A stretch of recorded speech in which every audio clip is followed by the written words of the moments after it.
Hello po, ako po si Angeline Idrada. Subaybayan niyo po yung kwento ko dito sa Be in Power. Sana po may matutunan kayo sa kwento ko bilang isang OFW.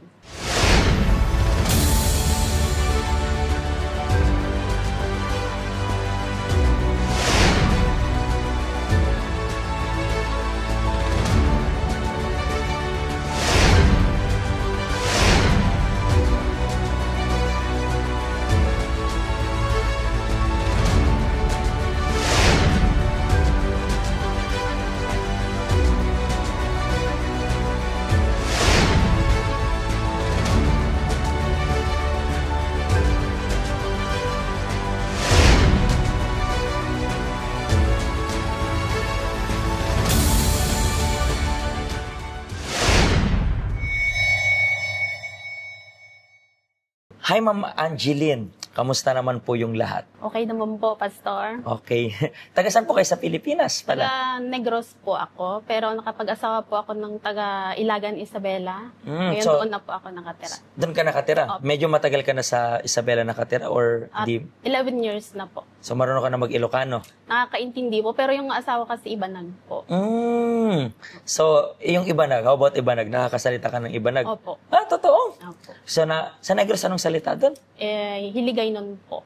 Kaya mo rin magsalita ng gano'n? Opo. Nice. So, marami ka ng language na alam. Nakakaintindi din po ako ng Ilocano. Ilocano, so very nice yan. So, napaka-useful actually. And gano'n na rin po kayo katagal na nag-abroad? 6 years na po, Pastor. Pero dito lang sa Hong Kong? Opo. Dito lang. And paano ka rin ba umabot sa point na this time kailangan ko na mag-abroad? Kasi nakikitira lang po kami sa in-laws ko po. So, napakahirap po, Pastor. Kaya nag-decide po ako na mag-abroad po. So, mahirap kasi na makitira. Opo. I don't know if pwede mong ma-share. Ano yung mga naranasan mo na hindi maganda sa pagtira dahil sa pabor nito? Kasi alam natin, ano yung mga hindi mo malilimutang experience yan? Akin po lahat ng trabaho sa bahay, na mahirap po makisama po sa in-laws po talaga. For sure. So, at hindi ka pwedeng magreklamo dyan. Opo. So, talagang sa'yo lahat. Opo. And then, doon na yung time na nagdesisyon ka mag-abroad. Opo. Ilan po ba anak ninyo? 3 po. 3. So, bakit Hong Kong yung napili mo? Kasi dito sa Hong Kong, nakikita ko yung mga friends ko na parang ang saya-saya nila mag-post sa Facebook. Kaya dito po, pinili kong lugar. Takot din po kasi ako pumunta sa Middle East. Kasi marami akong nababalitaan na sinasaktan, pinapatay. Kaya yung Hong Kong yung Hong Kong pinili talaga. ko po. So, nakailang amo ka na rin po dito sa Hong Kong? Pangalawa na po. Pangalawa tong current mo. Yung una mong amo, how many years na?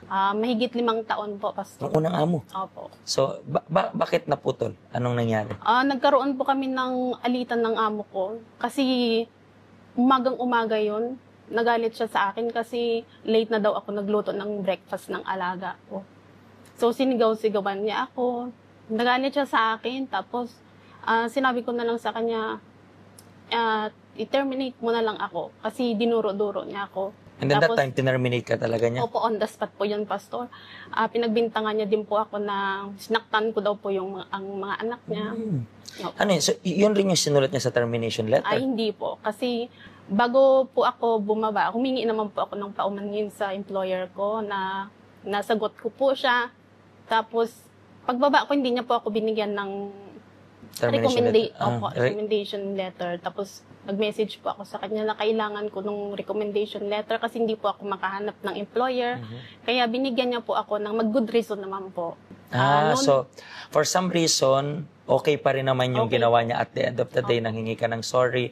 And then, itong current mong amo is, ito na yung bago ilang year? 1 year pa lang? 8 months pa lang po ako. 8 months pa lang.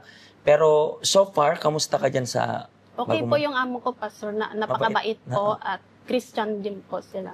So mas magaan ngayon, parang ganun yung mas nagkakaintindihan kayo. And ano yung pinaka malaking, sabi natin, dagok ng buhay mo dito sa abroad? Dito po sa Hong Kong, dito ko po natutunan na lokohin yung asawa ko po. Kasi nawalan po siya ng attention sa akin, na addict po siya sa online games. Tapos, Merong nagbigay sa akin po ng atensyon, yung nag-message sa akin. Kaya in-entertain ko din po hanggang sa nagkaroon kami ng relasyon. Nung nalaman po ng asawa ko, galit na galit siya sa akin, hindi niya ako mapatawad. Gusto niya na makipag-iwalay sa akin, Pastor. Hindi ko din po matanggap na masira yung pamilya. pagsasama namin. Kaya pinaglaban ko, kinausap ko siya. Ngayon, okay na po kami ng asawa ko, Pastor. Kailan ka po napunta dito sa help center? 2019 po, alam ko na po yung help center. Pero nakapunta ka na pero hindi nagtuloy-tuloy, gano'n? Hindi po. Kailan ka nag-start na, okay, this time, kailangan ko bumalik? 2021 po. 2021? Ano yung may nag-follow up sa'yo or ikaw lang mismo nag-decide na bumalik? Hindi po ako tinigilan nung nag-invite sa akin po. Lagi niya po akong ina-update. Pero kailan ka umabot sa punto na, sige na, kasi pagod na ako sa pagdurusa? Doon po sa nalalok po ko yung asawa ko, Pastor. Parang yun na yung ultimatum, parang this time, parang ayoko na ng ganito. Opo. Parang nagsawa ka na rin Opo. sa ganong sitwasyon. Alam ko po na pwedeng isipin ng mga taong nanonood sa atin, grabe naman tong babaeng ito. Opo. Pero interestingly kasi, isa sa sign na napagtagumpayan mo na kung sino ka dati is kaya mo nang i-share Opo. yung luma mong buhay. Pwede kang husgahan ng mga tao, pero I believe, nakita mo yung pagbabago talaga sa sarili mo. Opo. Di ba? And paano ka natulungan itong help center? Kasi ang gusto mo, mabago yung sarili mo. Paano nakatulong yung help center na to para, alam mo yun, mapagtuloy-tuloy mo yung pagbabago na kailangan mo? Dito sa help center po, natutunan ko yung kung paano ko tanggapin yung mga pagkakamali ko, yung magpakumbaba at magpatawad po. Kasi for some reason, pwedeng sabihin natin na may rason ka or may excuse ka kung bakit mo naloko yung asawa mo. Kasi parang pwede nating isipin, okay, hindi niya ako binibigyan ng atensyon. So, pero mas pinili mong i-acknowledge yung mali mo and start it all over again. Ngayon, kamusta na kayo ng asawa mo? Okay na po kami ng asawa ko. So, posible ang restoration. Opo. Ngayon, okay na kayo. Kailan ka uuwi na next time? O kakauwi mo lang? Baka next year po kasi mag-graduate yung anak ko sa grade 10 po. Nice. So, ngayon, blessed na yung buhay mo. Nagbago ka na. Opo. And pinatawad ka na rin ng asawa mo. And ngayon, meron na kayong maayos na family. Gusto ko pong bigyan mo sana ng advice, not in a judgmental way. May mga nanonood na maybe inisip nila, ayoko ng ganito. Kasi I believe sa mga taong sincere. May mga taong sincere na ayaw naman talaga nila yung ginagawa nila. Pero parang naipit lang sila sa ganong sitwasyon. May mga tao na ayaw talaga magbago. Hindi na natin kayang matulungan yung mga taong ito. Pero what would you advise sa mga taong sincere? Sincere na alam nilang nagkamali and then iniisip nila parang wala nang kapatawaran sa akin. Anong mapapayo mo para sa kanila? Dito po sa health center, hindi po natin kailangan na maghanap ng atensyon sa iba, na yung pagkukulang ng asawa natin, hindi natin kailangan hanapin sa iba. Pwedeng pag-usapan nyo po ng asawa nyo kung ano po yung problema para maayos nyo po. So this time, makikita nyo po na okay na kayo. Opo. Salamat sa Diyos at na-restore yung lahat. Opo. Actually, maraming salamat po sa pag-share kasi sensitive yung story. Pero sabi ko nga, katulad ng na-share mo yung story at napagtagumpayan mo, I believe, na-inspire yung maraming mga tao. Maraming salamat, okay? At kayo rin po na nanonood sa amin, it's not a program para husgahan kayo. Yung mga tao sa labas, alam natin na huhusgahan kayo.